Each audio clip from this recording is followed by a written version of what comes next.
Welcome to the Board Game Snobs podcast. Critically harsh reviews with a touch of class.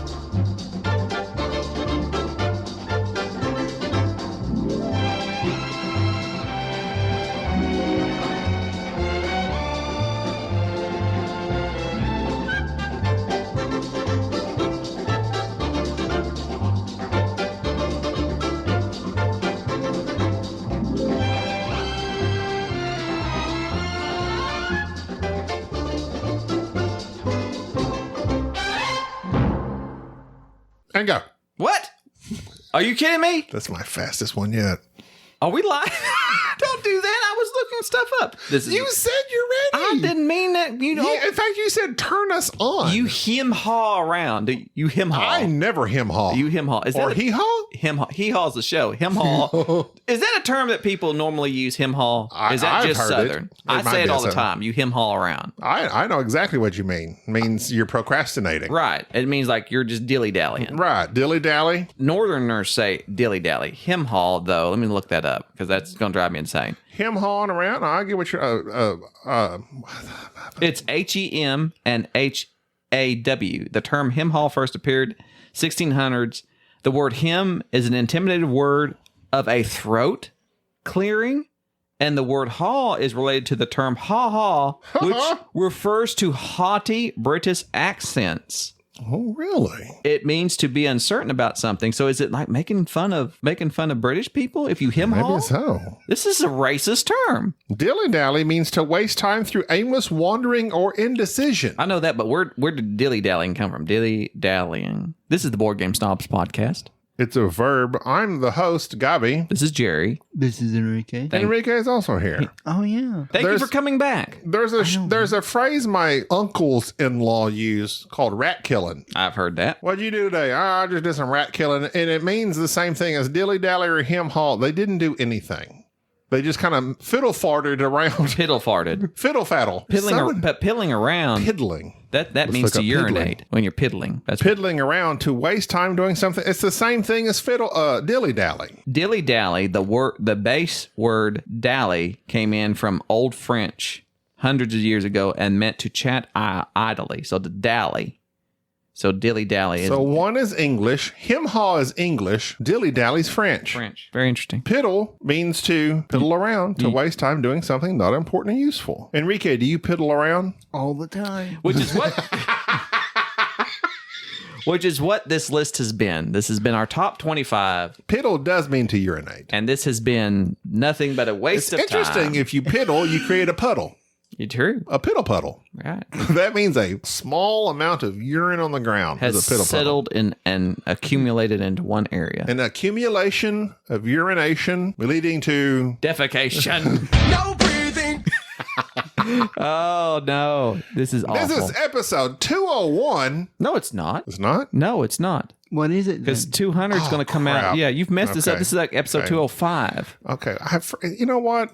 We're like tenanting this You're thing. awful. One. You're the worst producer. We're tenanting and Back to the Future. Enrique. I can't keep track of when we record. You're the producer. You're supposed to keep us straight. I'm like two-fisting this thing. I've got Evan Williams in one hand, and I got some chicory coffee in the other. This is super weird to be chasing cheap whiskey with coffee. Okay, so here's the insider story. No, I'm not going to care because I'm not going to go meta. Do But anyway, meta. Do your meta. Go ahead. Okay, so Oh, we dear. recorded our top 25 down to number 6. Then Jerry had to leave. We're like, okay, we'll record our top 5 to 1 later. Then we realized we were in episode 198 and 199. Oh crap, 200. We need to do something special. We tried to do something special. Bubba. Thanks, Bubba. You know, we're going to blame this all on Bubba. And he listens. He does. And he's going to know he let us down. And he did. And the listeners were dying for, what's Bubba's new top 5? Da-da-da-da-da. Clamoring for Bubba. Clamoring. They clamor for Bubba. Instead, they get Enrique. Which is a sad addition. No. You're not a sad addition. You're just mediocre. I was going to say me. Let's rate you're a Enrique. 5. Let's rate Enrique. You're a 5. No, people love you for some reason. So we did episode 200, and I think it was 200 was fine. It's it was fine. not a big deal. It wasn't a 150. We're going to make 300 a big deal. 300 will be balls to the walls. We'll be dead. Probably. Nuclear winter will have settled in. Got to avoid that fallout. Get in your house, tape it up, wait 48 hours, and you can go outside. You're welcome. Thank you. I've been teaching Gaby about how to avoid all the type of survival training that I possess. Nuclear winter. Is nuclear winter the same as fallout?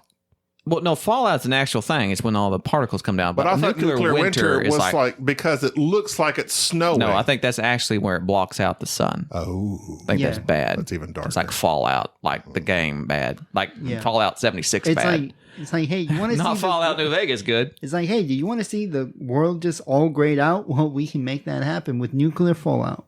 That's unfortunate. Well, let's hope that doesn't occur. I like liqueurs. Favorite liqueur. Amaretto. I used to drink that a lot. There was one we got off of a cruise, and like half the bottle was chocolate. And the other half of the bottle, it was a chocolate liqueur and then a white chocolate liqueur. Ew. And it was excellent in coffee, though. Oh, okay. I mean, I wouldn't just drink it. I like Kahlua. Yeah, it was like that, basically, but you put it in coffee. I like a good Pimm's cup. Pimm's one. The British listeners will know. I enjoy a good Wimbledon. I love that tennis match. Is South... Well, that's where you drink it at. Pimm's cup. Is Southern Comfort a liqueur, or is that just a cheap whiskey? I think it's just a cheap whiskey. That was what... I think it's along the lines of Hennessy or something like Hennessy is cognac. I think it may be a cognac as well, Southern Comfort. No, Southern Comfort was like cheap stuff. That's what was Janis Joplin used to drink. She was the jazz blues singer. I'm trying to look it up as you talk. She sang Me and Bobby McGee. Naturally fruit flavored whiskey liqueur. Yeah. So it is not whiskey. It's a whiskey liqueur. So it is a whiskey liqueur. What will it cure you of? Well, I don't know. Janice died. Good taste. It is good. It's not good. I think it's rather cheap. It is very cheap. Enrique. Yes. We appreciate you coming on to help us and finish up our last 5. Anyway, of our top we're 25. recording this before we release our top 20 down to 5. So it's rather choppy, and keeping this in the right timeline is rather confusing. This podcast is anachronistic. Well, basically, because it's not in its right timeline. That's not what that means. An anachronism is something. Anachronism is something that's out of time. It's something from a different time. Well, yeah. Like A Knight's Tale, when they're playing We Will Rock You as they're jousting one another, that's anachronistic because it's not in the right timeline. Yeah, but I don't know if I'd use it in that context because it's something... it's not like out of sorts. I know what you mean. I don't think that's 100%. Oh, that's how I always kind of view it. An anachronism, which is also a great old RPG. I love that game. It's something like that's from a different time, but I don't know meaning like it's out of sorts. Like we're out of sorts. We're discombobulated. But I mean, if something is out of time, it is belonging from another time. A great Cillian Murphy / Justin Timberlake / that is true. Was that Emma Stone? No. It's the Wild Olivia Wilde. But yeah, Olivia Wilde wasn't, but Emma Stone was too, wasn't she? Out of Time was a great show. Yes. Where they have their lives counting down on their arms? Yes. One time during a private conversation, Bubba told me that he thought that Emma Stone was the epitome of like women. He loves Emma Stone. And I was like, Emma Stone is not that attractive. And then I watched a bunch of stuff. I think it was La La Land. She was in Superman and something else. No, she was not in Superman. Yes, she was. With Garfield. Emma Stone was in Garfield. With Garfield. Spider-Man. What'd I say? Superman? You said Spider-Man. Oh, it is. Anachronism is something that is out of place in terms of time or chronology. So that's what I'm thinking. So I think we're both correct. right. You're correct. Yeah. I think we're both right. But I think you're more right. Well, I'll take that because that may be the first time and last time you ever say those words. I said you're more right. I didn't say I was right. You're a more right. We're starting a new religion. There's the Mennonites and then there's the Moorites. Oh, you might have to cut that. That might be a little too short. No, that's amazing. That was pretty good, wasn't it? My joke slap. I'll tell you what. Much like Will Smith, your joke slap. Will you quit talking about that? That's a month old by the time this releases. That will be an anachronism. And you know That's my stance, how strongly I feel about that. All of that. So I don't even want to voice it on this podcast. That's how strong I feel about it. Okay. But I'm just going to say, if somebody made fun of your bald head, You're talking about. You do all the time. And I hate myself for it. But if somebody else made fun of your Have bald I ever head, – struck you? No, I'm just saying if somebody made fun As of your – anything other than adorable. If somebody made – that's good. If somebody made fun of your bald head, I think I would fight them if they were of small stature. You know, in the Bible, there are some boys that made fun of Elijah's bald head, and he seeked bears upon them. Okay. That's I mean, wiped them out. there you go. They said, going up there, you bald head. He's like, oh, snap. You done messed up. You done messed up, son. All right, this is our top 5 to 1. Oh, we thank you for listening. Yeah, so do you want to start us off? You know what? You got your list there. I also have my list there. My list is right here. I don't remember which one of us went last on the last podcast. Doesn't matter. Enrique, Several weeks ago. You feel free to comment on our choices if you think the game is good, bad, or whatnot. Okay. My number 5. Let's just do this. Do this thing. Go ahead, sir. Do you not know what your number 5 is? You're pausing for a long time. I'm trying to pull this thing up. Oh, you're trying to look up. Do you need to know? I can probably know it off the top of my head. I have zero idea what your list could be. I'm actually very excited. I am shaking with anticipation. You're quivering. I'm shook, and I have no idea what your list could be. That's the thing. So I'm very interested in knowing what your 5 through 1 is, because we generally line up pretty well, but I'm very predictable. I think it's because I voice what I like very strongly, and you're kind of more secluded. Well, I'm just not so strong in my opinions, but when I declare an opinion, it's because I feel when I take a strong stance, because like you take a strong stance on everything. I feel strongly about everything. And I'm like, okay, a little bit of this, a little bit of that. That's a Bubba phrase. I mean, you know, da-da-da. But then when I actually do declare my extreme love or hatred for something, that means I really feel strongly about it. Whereas Jerry feels strongly about everything, I can kind of go along, roll with the punches. But then if something strikes me, you better believe it's really struck me. I feel my like, number 5. What is it? Royals. That is a very light game, very entry level, but yet I've had we've talked about Royals often. Royals is a game that to me should be stop talking about Ticket to Ride. Stop talking about Carcassonne. Talk about Royals. It's more engaging. It's more interesting. Literally, I don't use that phrase a lot, but literally everyone I've ever taught Royals to loves it and wants to purchase it. I have shipped this game to 3 different couples that we have played it with. I have taken it upon myself. We played it. They love it. They're blown away by like, this is different than anything we've ever played. I said, you know what? Where do you live? I'm sending it to you. And it's a very accessible game, and it is an entry-level beginner game, and it's a Dice Tower essential, and there's a reason for that. I agree. Like most of Dice Tower Essentials games are really, really solid games. And this one, the designer, Peter Haas, I literally don't even know anything. And I don't use that term lightly. I literally don't know anything else he's done. I'll look him up. But yeah, I don't think there is anything that he's done. It's published by Arcane Wonders and a few others in the past, I think. But I think Arcane Wonders handles it now. If you enjoy Ticket to Ride, if you enjoy Airlines Europe, this is a set collection area influence game.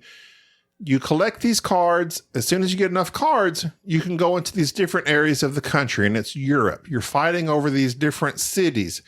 And this game has an evolution to it. As the game goes on, the game evolves.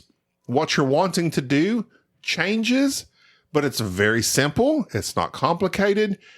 I freaking love how simplistic. No. I changed it. Not simplistic. And I saw Dan Thoreau said this phrase, and I wrote it down. I love Dan Thoreau. It is simple, but not simplistic. Simple rules, but depth comes from the players themselves. So what? Spacebiff.com. Space Biff. Best written reviews about board games, period. And that is this game. It is simple, but it is not simplistic because there's a lot of strategy, controlling the right places at the right time, collecting the cards, knowing when to play them. Oh my God, I love Royals. Just to insert this, that Peter Hawes is also the designer of Francis Drake. Francis Drake is his highest ranked game, and I kick myself for owning and then selling Francis Drake because that is that's the game where you're walking along the boardwalk, collecting all the resources that you need, and then sending the ships out, and it is a very fast, very, very good game. It's a big box game, a lot of wooden components and things. It's got that Takedo effect where you can either go far down the map, Yeah. or you can do it step by step. Yeah, Francis Drake. And I remember selling its 2013 game, and 2014 is the release date on Royals. So Royals is a very simple game that...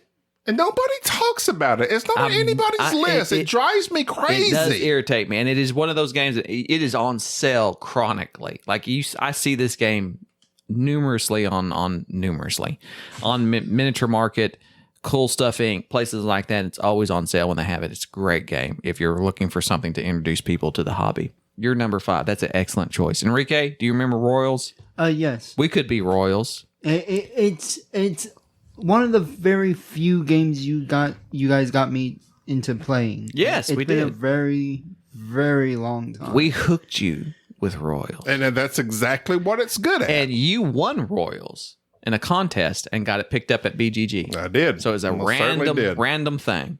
So great game. My number 5 is actually Enrique's number 1. Barrage. Now, Barrage was plagued by a poor Kickstarter that had... I thought that might be your number 1, so I gotta ixnay that. Warped components and some issues with the company Cranio Games in terms of like supplying the refunding people their money or helping them get replacement components. It was just a massive debacle.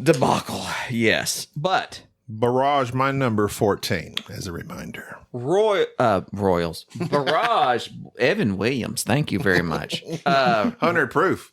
Barrage is an excellent game. It's finicky, though, because it does require you to play in a way that is very confrontational. It works better with more people. Because it's more enjoyable. And there are some concepts that are hard to grok at the beginning. But once you understand that, a very fascinating Euro game where you are trying to, with a theme that's just so odd, you're trying to collect water to generate energy. You're basically building dams. Hydroelectric energy. That's the whole thing. And build this engine and worker placement. And it does, from the same designers that did Zolkin with the turning gears. This has this turning wheels where you're putting in your resources and it takes time to get them back. So you have to commit resources to build stuff. Very, very interesting. Highly recommended to all the people who love medium to heavyweight Euros. Barrage, it's a fantastic game by Cranio Games. I believe there's also it's also soloable. It is.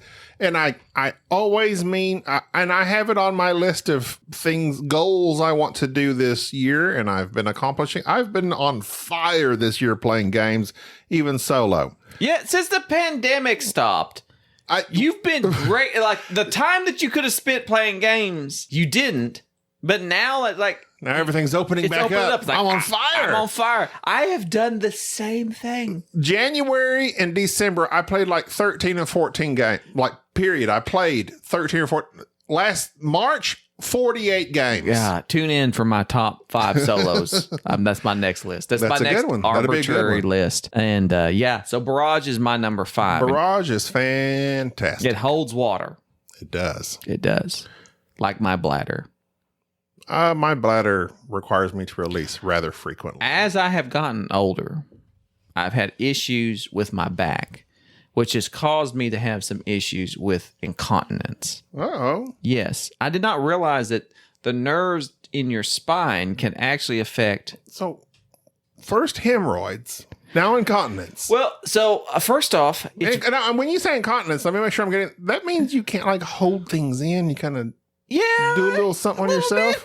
You piddle. A little piddle. So here's the thing, though. I am brave and bold, and I do not have any problems talking about and bringing light to any type of medical issues. Raising awareness. Yes, and you know how I hate that term. So for all those middle-aged men who play board games and probably have hurt their back lifting Amazon packages, a little bit of incontinence never hurt anybody. Nothing to be ashamed of. I have found that it's just part of growing older. So, you pee yourself? Not often. When you lift a heavy package? Maybe. It's a thing. That's stress incontinence. There's just regular there's several different types of incontinence. How's your stream? I have a strong stream. I mean, yes. I urinate in your bathroom all the time. Heavy flow.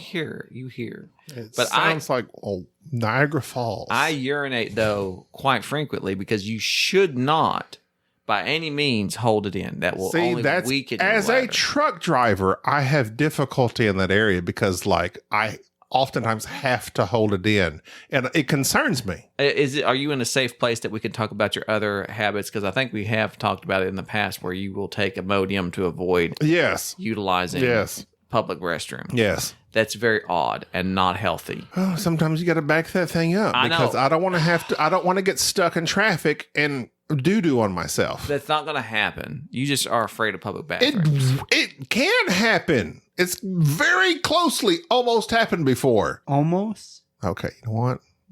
Okay, you know what? I've done it. Okay? There. I've done it. Who hasn't? If you prick me, do I not bleed?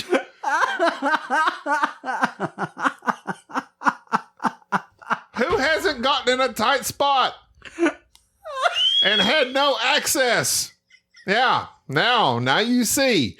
When you're stuck in a traffic jam in the middle of Dallas and you can't do anything, it's awful. Absolutely awful. I don't know. I'm sorry. This might be our last episode. No, I'll just edit that out. Okay. No, keep that in there. Because there's a thing, though. There's nothing to be ashamed of. I'm not ashamed. I had nowhere to go, and I had to go. You had shame in your eyes, though. No. What I'm saying is you should be shamed. But I think that it's something that we all, as we get older... It's not that I'm older. No. It's that I had nowhere to go. Your sphincters weaken. Hey, my sphincter is strong. And it's a thing. No, it's my sphincter is strong. We'll talk about this later. This might not be the best. Are there time. sphincter exercises you can do? Kegel. I don't think men can do. Well, yeah. And I just recently found out why Kegels are a thing because I didn't realize that the organs can drop in a female. Oh, they can drop anywhere. Like it's hot. That's why Kegel exercises are very important, even for males. Yes. And I realize I need to do that myself. You need to. I do Kegel. Fun fact: I do Kegel Kegel exercises during our episodes. I hear you. Yes, that is hence the stream being strong. My Kegel muscles are very much there. So y'all are telling me neither of you have ever had an accident? No. Well, wait a minute. Due to not having bathroom availability. I'm trying to think. I want honesty here. Now, Enrique never leaves his room, so I don't expect him to have suffered from that. Are we saying it's just a natural thing, or is something but all of Enrique's gastrointestinal system is artificial, so that's not the same. So it's made of PVC. Yes, right? Yeah, PVC. When I was working the ambulance, I was trying to think. There was one time where I don't recall, but it was pretty close. Like that's a thing. Whenever the alarm would go off when we had a fire or an ambulance call, the first thing I did was go to the bathroom. Like I ran. Like that's the thing. You go. All the guys that worked there for any period of time, you went to the bathroom even if you had to. But that's often hard to do. Like you can't just force something to come out that's not ready. But you train yourself. Like right now, if you made the noise, if an alarm went off right now, if your fire alarm went off, I would have to pee. It's like if Pavlov's dog. Peeing's okay. I understand that, but also I had one time I was also stuck in traffic, and I just if you carry a big enough cup in your truck that sometimes you can take care of business when need be.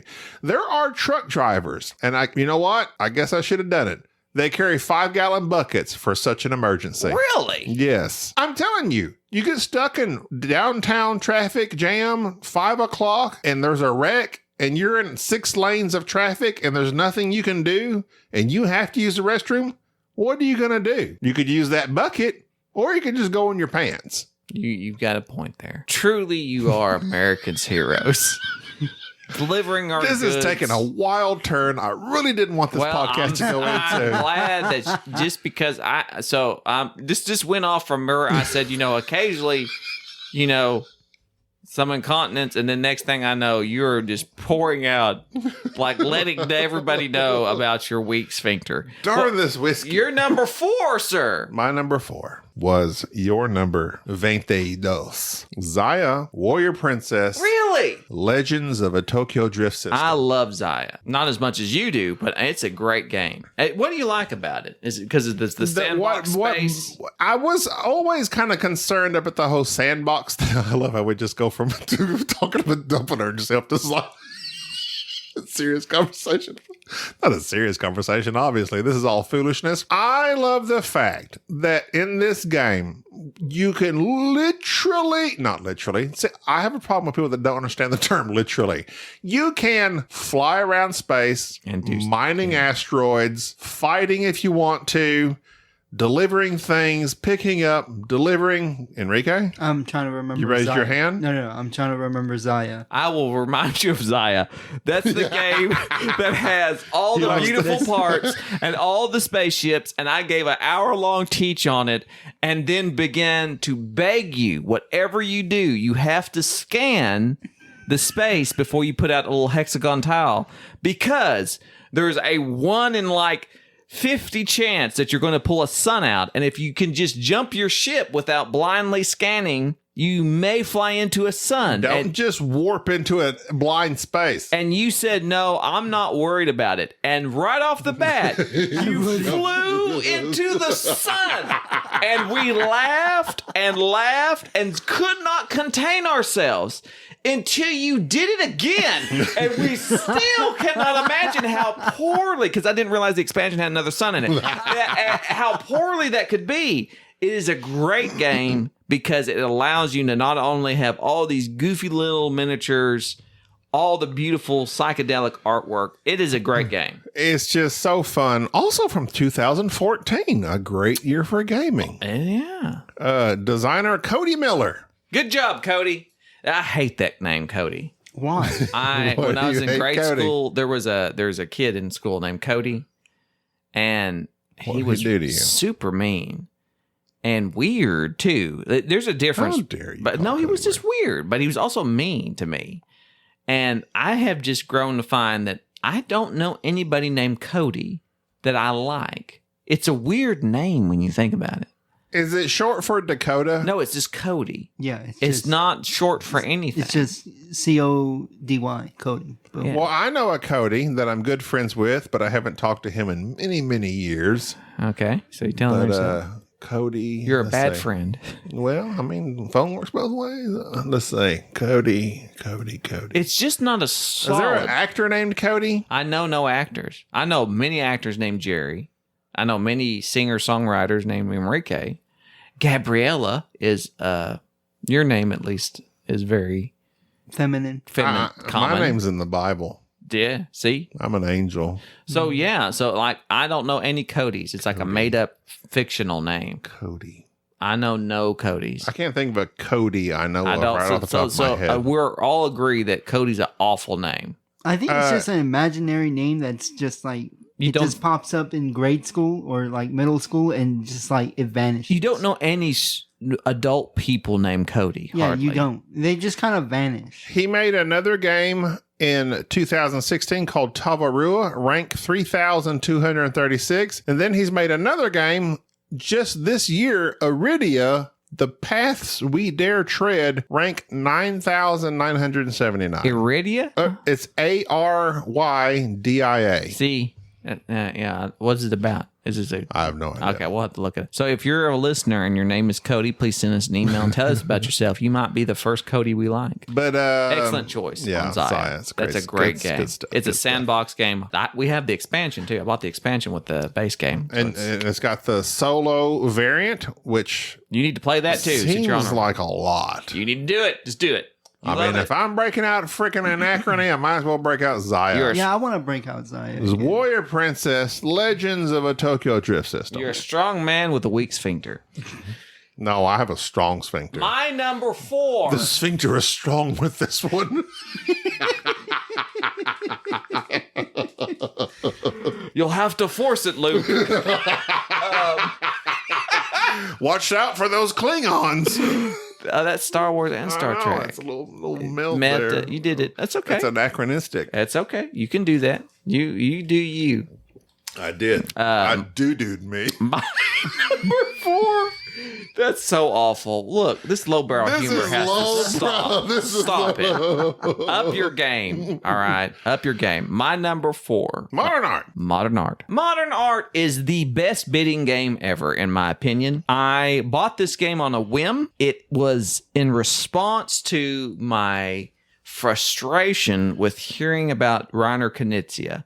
I was often told that Reiner Knizia's games were themeless and just particularly just more about just math, I guess. It's just that his games weren't that great. They were functional, I guess you could say. Modern Art, the Simon edition came out. Come on. I purchased it on a whim. The best $20 I ever spent. A whim is a sudden desire or change of mind, especially one that is unusual or unexplained. Correct, because this is not a game that I would have normally have purchased. It didn't fit my gaming group at the time. Modern Art, I won't go dive very much into it, but all I will say is if you are a fan of bidding, this is it. This is just distilled every type of bidding, every type of speculation, and just a beautiful game overall. Modern Art is dripping with theme. And it is a game that it is a work of art. And I understand everybody who talks about it and says it's what a quality game it is. It is a game that I firmly believe. I wish they would bring out multiple editions of it. Just repeat the art, keep the same gameplay. Modern Art is my number 4, the quintessential bidding game by Dr. Reiner Knizia. I would, although I had High Society as probably my only bidding game, I think, in my list, and it is just stripped down bidding. However, it does not cover the variety of styles of bidding that Modern Art does. And that's the reason I chose it, because Modern Art is a little, you say it's stripped down, but it's complicated in that way, in that you have blind bidding, you have a singular one-time bidding, you have the back and forth bidding like in poker, it's great for learning those different styles. Enrique, who does my bidding, is awful Yes. at bidding games. Yeah, This is the worst game for him ever. Enrique doesn't understand a value or money. Like, I can do money management, but most it's Gen money, Z stuff, millennial. Yeah, it's money value. Yeah, like what? We will never forget the great $20 tip of the pizza that was delivered. Yes, that was. I think that was just me just not really thinking. Well, nor the $50 Walmart fedora from Mexico. How do you know about that? Because your father told me about that, where you proudly come walking back. I was pressured into that. You were the man was like, "Hey, we'll give you like this," and my friend's like, "Gay." He's like, "What?" Enrique bought a $9 fedora that had Walmart tags on it when he was vacationing down in Mexico from somebody who the was motherland, right, Enrique? More or less. when he was Not more or less. You're from Mexico. He got No, I'm not. Well, your father is. I'm pretty Your sure- heritage is from Mexico. You hail It's from called the motherland. Mexico. Like Chile is my motherland. And Ireland is mine. I thought you were. I'm 75% Irish. See, you know how that's terrible that it's Native American. And I'm 1/128 Choctaw. So your motherland is Oklahoma and Ireland. Well, actually, the Choctaws were from over towards the Blue Mountains, like Alabama, Mississippi, that area. Oh. Beautiful country, by the way. And they Alabama, Mississippi? I think so. That area. I drove through that I area. don't know they had mountains there. Beautiful. You can certainly tell why that Trail of Tears took place from there over there. And I was always going, why did they run them from this area to over here? And when we were visiting Washington, D.C., we actually got to stop by and look at the one of the Smithsonian's, the new Native American museum there. It was new at the time. But drove back through that country. It's beautiful. And the closer you get to Oklahoma, the less and less beautiful it starts to look. I'm like, oh, they just drove them to the worst flatlands that they could. It's just interesting. But yeah. I'll tell you an interesting anecdote. Tell me about this interesting. Is this not a fun fact? It's not a fun fact. And in fact, amusing antidote. I don't know how amusing it is. If I'm not amused, I'll tell you. It's actually quite kind of a sad... Oh, I love morbid stuff. Tell me. No, it's not even that. Okay, I would just say it and then you draw your own deductions. I will. We were driving through it was Oklahoma, but it was like the real reservation part of Oklahoma. Oh. We were on a reservation. Yes. Did that give you reservation? We stopped at a store. I come and go. And it was a friend of mine, Stephen, who is half Choctaw, half Mexican. It was myself, who was Chilean, half white. And then it was a full-blood white person. We were checking out. They charged him, let's just say 50 cents for his soda pop. They charged me 75 cents for the same soda pop. And then the white girl, they charged like $2 for the same soda pop. It was so crazy. And we were like... there's an explanation for that too, because a lot of people don't realize. It was just like the whiter you got, the more you got charged. This happens every once in a while. People don't realize is that the Choctaw. I'll speak for the Choctaw Nation type where they have go white man. Because I have a card that says I'm part of the nation. I know, but when you go to the like all their gas stations that are owned by them, they will give discounts to Choctaw members. And so they actually have not only an award program for people who are just regular people who sign up for it, but they also give discounts to what they call the CDIB members. What's the certified? I can't remember what that acronym means, but basically that you're part of the tribe. So they give you a discount, and so they won't ask you for any identification. They just look at you. They just look at you. Which is crazy. And so it's like, if the people know, you're like, oh yeah, that guy's got his card, and you get a discount, which is crazy. And then at this other time, they're like, this guy doesn't have his card. So it's like at the whim of whoever is checking you out. So that's more than likely what happened. Yeah. They're like, this guy doesn't have a card. This guy might have a discount. Right. This guy does. No, yeah, like my buddy Steven, like he's clearly Native American. Yeah.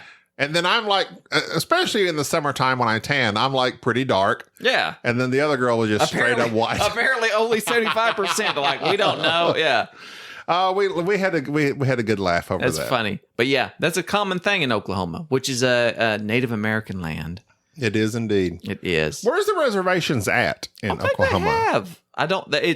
It's broken up. Well, that's why I was questioning, because we were traveling. I've traveled all over. I've traveled to Kansas. I've traveled to like South Dakota, and there's reservations somewhere in those areas.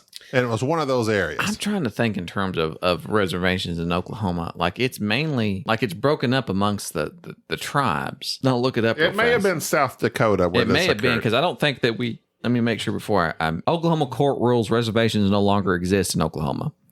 So, but there's that one show on Hulu that's about those reservation kids, reservation dogs. Okay, most of eastern Oklahoma and some counties in central Oklahoma are parts of reservations. So it's there are numerous tribes in the. A matter of fact, the reservations encompass the entire eastern half of the state, some 19 million acres. Home to 1.8 million people, likely an Oklahoma reservation, according to this. But yeah, of all the various tribes, like I live in the Choctaw Nation, which is the tribe that I'm technically a part of. But I grew up in the Chickasaw Nation. It's very interesting, some of the history about it. You just really have to kind of delve into the various history of each tribe, and they're all very, very interesting. Yeah, that Reservation Dogs is about kids growing up on a reservation in eastern Oklahoma. So that might be the case because that's where we're at. Eastern Oklahoma, southeastern Oklahoma. Well, you're thinking like County. Tahlequah. Yeah. Up that way. Yeah. That would be where it's at. Out about Tahlequah, all that. How did we get sidetracked on it? You're number 3. I'm sorry. Dinogenics. Dinosaurs? Dinogenics. You'd like Dinogenics. Has a great solo, by the way. Every time we play Dinogenics, I'm like, why don't we play this more? And it's, again, one of those games that, it's not that easy to break into. The initial rule book was pretty tough. I think they kind of straightened some of that out upon second printing. Richard Keene, the designer, Ninth Haven Games, the publisher. Dinosaur Island came out and everybody was all a roar about it. Not a great game. It's okay. I'll play it. But Dinogenics is so freaking thematic. And then they come out with the second edition or whatever you want to call it, and it fixed a few things. The rule book was better. Dinogenics is just so fun. And it is freaking Jurassic Park in a board game. And they can, if you don't play it right, they can break loose and injure things and cause damage. And you're trying to corral them and breed them.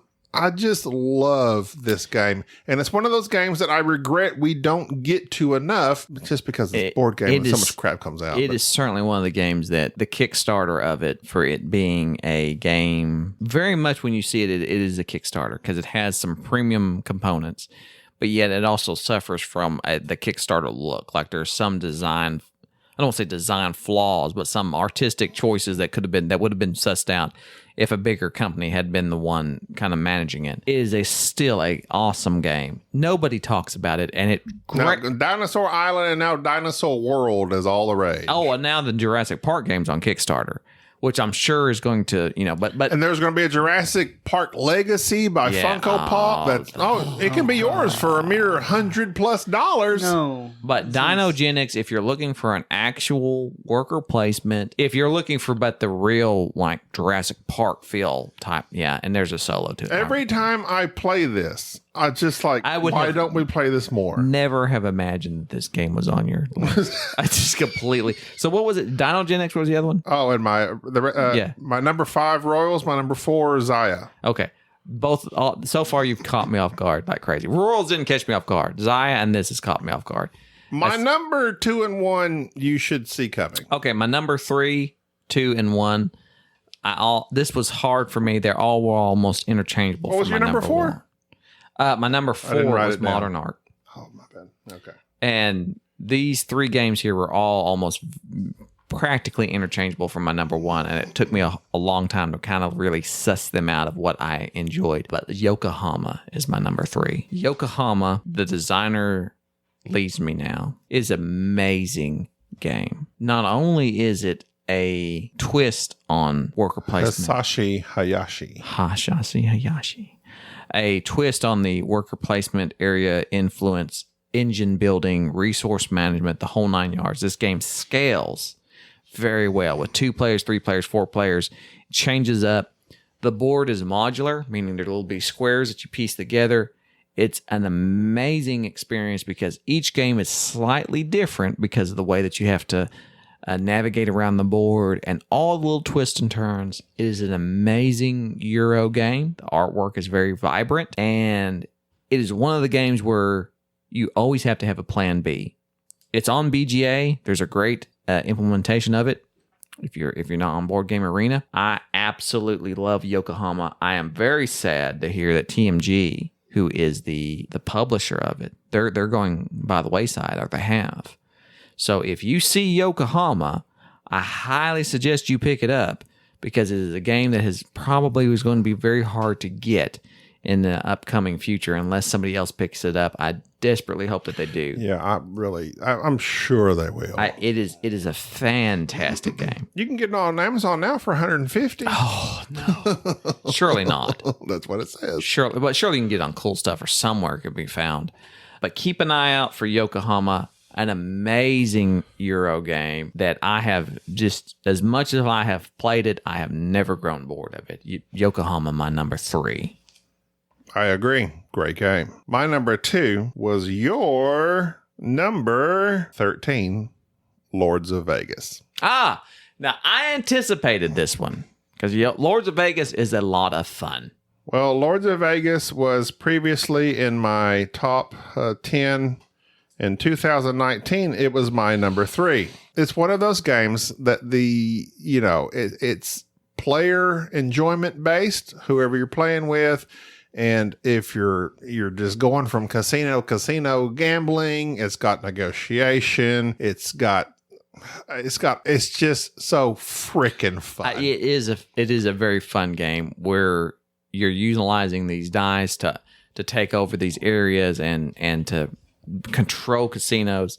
There was also this element of what Gaby's bringing out about going into other people's casinos and just gambling, just throwing the dice and seeing if you can't make some extra cash. And I remember the first time we played this game, I believe it was me and Bubba being all cutthroat over trying to occupy territory. And Gaby just was going into everybody's casinos and would not stop gambling and losing money horrifically. So each round, gambling my life away. Each round was Gaby getting money, and it's showing up, and you could choose which player's casino you're going into. And we were all kicking Gaby out, saying no. And there was at one point in the game where I was yelling at Gaby, "Don't do it, don't!" And he's like, "No, we'll let it ride." Can't stop it. It was hilarious because it was so thematic. Because it is. That's the thing. It's one of these games, if you allow it, it is super thematic. You just go crazy. And you're fighting over spots on the strip. You're fighting over casinos. You can overtake people's casinos. I freaking love this game. There is one part of the design of Lords of Vegas that I think is brilliant. And it deals with, as you're controlling a casino, you're putting your dice in this area and however many pips on each little casino, who controls it.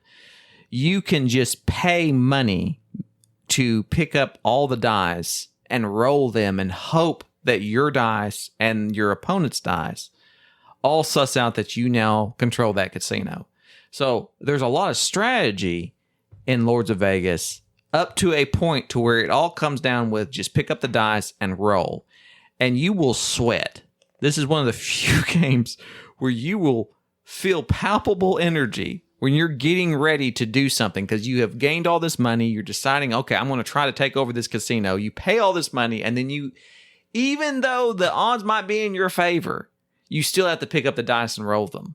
And that randomness gives you the feel of a dice, of just pushing your luck. It is one of the greatest push your luck games of all times. This is one of those games, I guess, we've played it 3-player. We've played it 4-player. We've played it, does it go to 5? I have the expansion. I think it does. I think one time we may have played it 5-player, but we generally have played it 4-player. And one time we did just play me, Jerry, and Enrique, and it was just the same. It is better with more people, obviously fighting over different spots.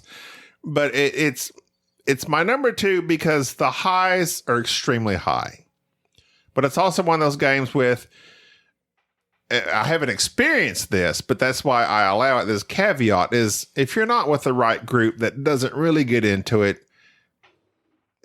it's not viticulture where viticulture is the same game no matter what happens. Lords of Vegas is more along the lines of like Star Wars Rebellion or Game of Thrones. It's like, just depending on the people you're with and how things are going, it can be very, very fun or it could suck. Right. It can be a bummer. But for me, I have yet to play a game that sucks. So that's why it is my number 2. That's why you always play with me. That's right. That's because, and we know how you handle number 2s. So that's, Lords of Vegas. That's a great game. Enrique, you like it? Oh, yeah. Thank you for that. My number 2. Let Enrique speak. Oh, go ahead. No, it's fine. No, it's fine. But I love Lords of Vegas. But it gets more fun with more people. True that. He just repeats what you say. That's obviously. Because you guys already said that. Well, yeah, we nail all the points. We cover our bases thoroughly. Yeah. which is the sign of a great So am I podcast. here just to be made a fool? No, you're the producer. You're supposed to when you hold up your phone and you look up stuff for me. That's your job. And But he rarely does that. he does it occasionally. And also, producer would be doing all the things I'm doing at this moment. But he's also the mascot of the show. Enrique, I need to train you on the computer, the Audacity, the boards. I need to train you on the boards. You don't have to come up with a date and time for that. Oh my God. I don't know if that's possible. He doesn't even listen to this podcast. Okay, so how are you going to edit a podcast you don't even listen to? My number 2. My Riker. Star Trek. My Riker. Star Trek. Okay. My number Go 2. ahead. Is that my number 1? I'm sorry. I messed it It's up. number 1. Yeah. But it's technically But that's always got me. It does. It gets me too. My number 1 is technically number 2. Yeah, second in command. Yeah. But he doesn't call Data his number 2. That used to mess me up too, because Data is technically the third. dude. Okay, I'm gonna. Go ahead. I want to attempt to guess something here. Guess it. Guess it real good. You're gonna guess my number 2? I'm going to guess your number 2. Okay. And I would have to go through. You've been through all of those. Oh, you've been through that. That's shot up. Okay, I'm going to just take a guess. I think you're wrong. Go ahead. Oh boy. Okay, I'm going to take a guess. I want to take a guess that your number 1 has just fallen and something else has caught your eye, and that your number 2 is now brass. Nope. Okay. My number 2 is probably Is it a new game? no. Oh. It is one of the best. I'll say best. From a design outlook, it is a game that has often, every time I play it, it grabs my attention and it always just impresses me. And it used to have an app, and the app went off the app store, and I have like a 14-year-old notebook. Oh my God. Are you Eclipse? Eclipse. Really? I absolutely think. And I do not own the new Kickstarter or the version with all the fanciness. It's $180. What's interesting is Eclipse was on your top 10, I think, in 2018. Fell off in 2019. Now it's back at number 2. When it fell off, it was mainly because I hadn't played it. We hadn't played it. And then I played it, and then I played it more on the app. And every time I play this game, I am so impressed that somebody said, you know what, TI4 and all these other games, let's do a Euro version of it. And let's have it to where it has all the trappings of a Ameritrash game, but yet let's make it have this Euro feel where you're managing things. And there's various versions of it where there's a solo version of it. And it is just... Really? It's amazing. A solo? There's variants of it people come out with where you're out fighting the various little bad guys out there. But every time I play this game, I am just sorely impressed, and I do not like deluxeified versions of games. It is hard for me to say, yes, I have the drabbed old version of Eclipse. I'm going to spend $150 or $180 and buy the new version. There's no way I'm going to do that, but I am always tempted to do that. I love that game this much. It is one of those games that I think, depending on the player count, it is always a different type of game. Even with the same player count, it changes up. It can be very combat heavy sometimes, and sometimes it can't be. Sometimes it's more of a Euro game. Sometimes it's more of a Ameritrash game. The technologies, everything about this game is super appealing. And I often have suggested that if you ever get a chance to play Eclipse, that you take it, because it is, it's not a sandbox game. It's not really so much of a 4X game. It's like a 3X game, but it is a Euro version of an Ameritrash throwdown space fighting game. I love Eclipse, and I think it is probably one of the best designed board games of all time. It has one of the best player boards, in that once you know what you're doing, like, that's the whole game. Yeah. And it like every time we break out this game, I'm like, oh, it looks like a lot, because it's a big game, so you don't play it a whole lot, or we don't. But when we do, I'm like, now what's this do? And as soon as I refresh, I'm good to go. I also really like this game. And what Gaby's talking about is on this player board. And this game, when it came out, being very, very Euro with the wooden bits. There's just these little wooden discs that you put on your player board. And to take an action, all you do is take off the leftmost wooden disc and you place it on that on an action space, and then you do whatever the action says. And every time you take one of those discs off, it reveals either a number, an expense, something of that nature, very scythe-like, I guess you could say. It is, yeah. And then you improve your ship. Yeah, and at the end of the round, when you get ready for it, here's your player board, and it's like you've took so many actions, and it costs you X amount of money, X amount of resources to do this, and it's very management-friendly with this board. And that is so ingenious that I'm able to command everything with just a simple movement of I'm taking this disc and this is my action and I'm going to build a ship or I'm going to do this. And once you have played it, everything about it is very intuitive. Even the combat, which is very Euro trashy, I guess, because you spend all this time building out your ships and putting various little armaments on them. And then it comes down to just roll the dice and see what happens. Everything about this game's amazing. Best of both worlds, I say. It is. It truly is. But it leans more towards the Euro. Eclipse. My number 2, fantastic. Designer Takokiyo. Don't know him. I don't know. I looked up his other games, never heard of them. So this might be his. This is his magnum opus. Magnum opus. Not his Mr. Holland's opus. Mr. Holland's which I've opus. never watched. It's in my wish list. It's the guy that was on Seems sad. What About Bob? And he got eaten by... No, he did not get eaten by the shark.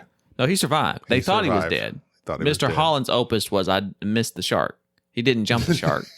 He survived and made a great opus, and then what would be your killed opus? Bob. What About Bob's a great comedy. Gaby, your number 2. My number 1. My number 2 was Lords of Vegas. My number 1. Your Riker was your number 3. What's that?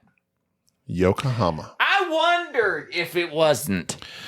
Yokohama has screamed up my charts. Board Game Arena. I have played this game repeatedly. I've played it asynchronously. I've played it live. I've played it in person. I've played it 2-player. I've played it 3-player. I've played it 4-player, and it's all fantastic. This game just peppers you. Peppers? It peppers you. Salt and pepper. With multiple ways to score. You have the in-game goals. You have the achievements you can score. You have order contracts you can fulfill. You have just so many different ways to score points in this game. And if you play a 4-player game, even though the board expands, you can get blocked and it really gets tight, and you have to really make sure you know where you're going and plan things out and put your assistants in the right spots. And if you don't, it can mess you up. This game just, I've played this game. It may be my 3rd or 4th most played game at this point. I have played the crap out of this game. It's all right.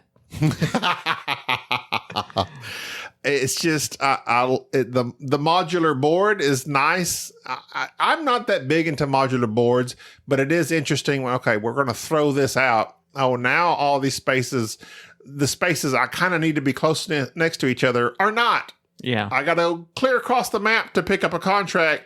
Then I pick up the contract. Well, now I need some this and this and that. Well, now I got to go clear across over here. It's just, it has so many different ways to score points. Not just your contracts, not just your achievements, but it has like several buildings that are kind of like area control. If you have the most of those at the end of the game, you score this amount of points, and that's several different buildings. I have become enamored with this game, and the more I play it, the more enamored I have become. Yokohama is my new number 1. Viticulture, not even on my list. Yeah, Yokohama's really good. But per my previous comments, sad that she broke up the Beatles. My number 1. Brass. Yes.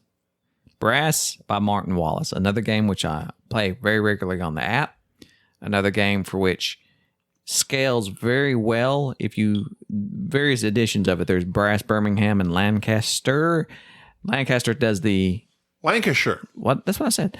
Does the 2-player board. Lancashire.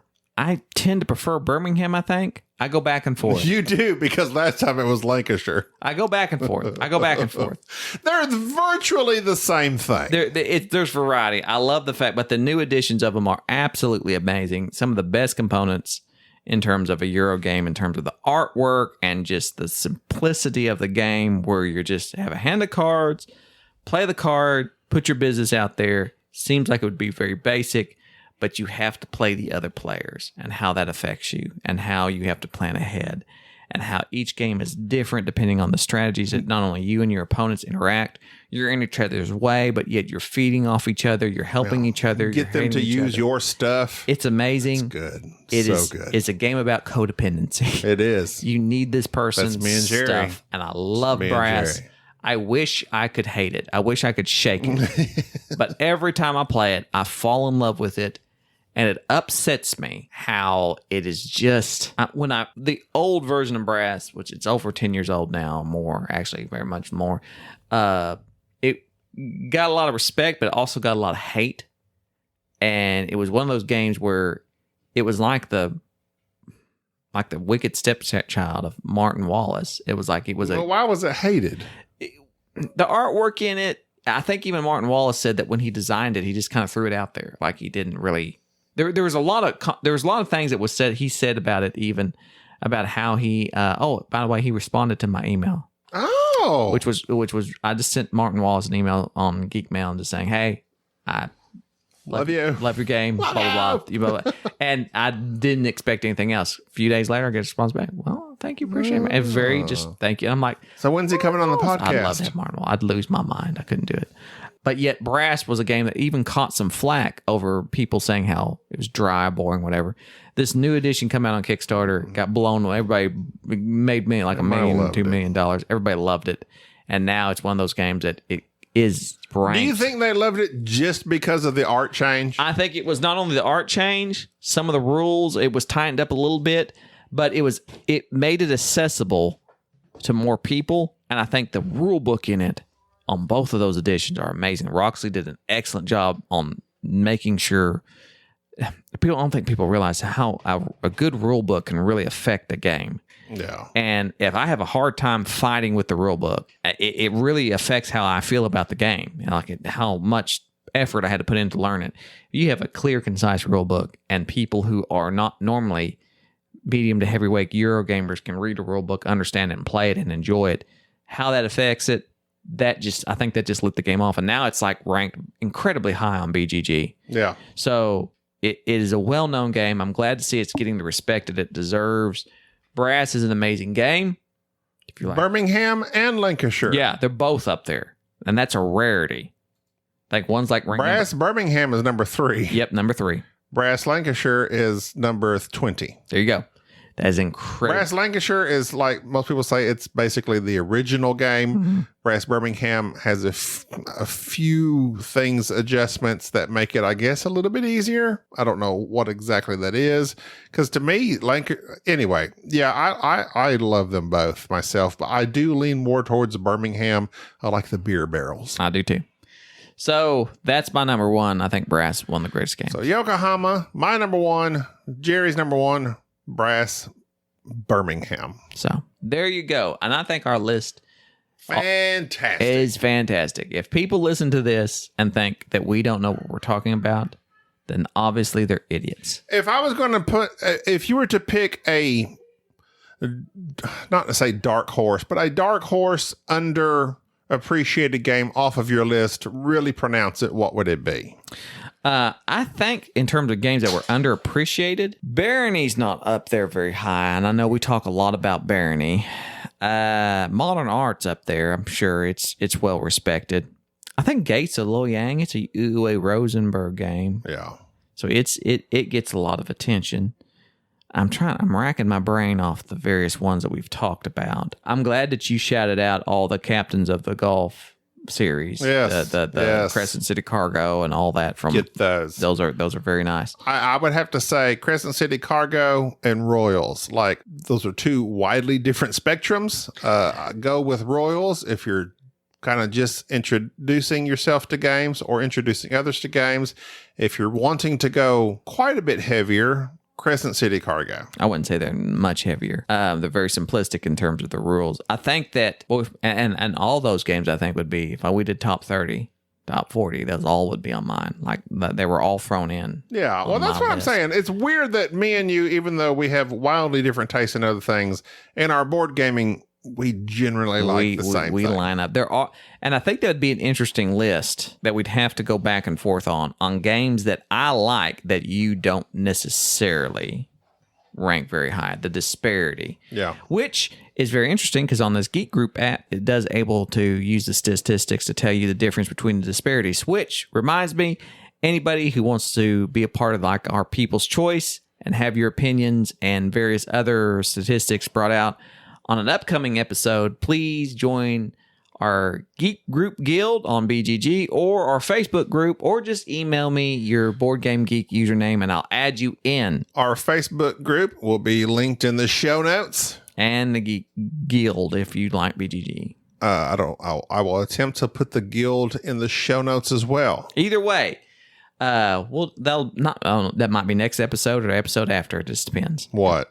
That we'll do the Geek Group analysis. Our People's knows? Choice. Who knows? If Bubba comes on, maybe we'll shame Bubba. The Bubba shaming episode. Bubba shaming episode. Where have you been? BGG Spring, May 27th and all that. We'll be there, be square. Also, if there's any games that you would like us to try out, send me an email, remind us, see if there's some hidden Send gem. us the money to buy that game? What's at BGG? We're going to rent it. Oh, that's what I'm talking about. Yeah, we just talked about that. Go in the library and check it out. That's what I meant. That's what you rent them out. To rent, you pay money. No, you don't. You rent. Do you rent from the library? No, I go and get it with my that's card. That's rent. That's what it means. Rent you pay for. I don't think so. Check it out in the dictionary. Webster's, the definitive dictionary. Well, no, Webster's don't know what they're talking about. But rent could mean anything. It can mean many different things. You rent it out from the library, right? Rent is just I know you pay rent. Rent. I guess I should have put rent definition. It's pulling up the musical, which I don't care for. A tenant's regular payment to a landlord. Verb. Pay someone for the use of something. We're not paying for anything. Although I guess technically by means of BGG. BGG ain't free, bruh. So I guess maybe we are renting that game because we're paying to go to BGG and therefore can check out the games that we want if you want to go that route. Who knows? Either way, games that you'd like for us to play at BGG and give our opinion on. We'll try to cover the Enrique, hotness. sit down so you can say goodbye. Wait a minute, Enrique, where'd you go? You should have just held it or peed on yourself. You got incontinence. Yeah, please put on your headphones. Clear your throat. Sneeze. This is the greatest podcast that we have ever done. Please send us an email, boardgamesnobs@gmail.com. I am so glad this arbitrary, mundane, and stupid list is finally over. Our top 25. Maybe it won't take us 2 years to do this again. 3 years, actually, wasn't it? I think 3 years is a good length amount of time because it's like, we don't play Let's do a top 100 next time. We don't do a whole bunch of Let's do a games. Top 100. Let's do we'll stretch it out over the entire year. We'll talk about one game each episode. Enrique, he's popping his knuckles. Please. He was bumping his knuckles I'm together. done. This is Jerry. This is Gaby. This is... Thank you for listening to the Board Game Snobs. Stay classy.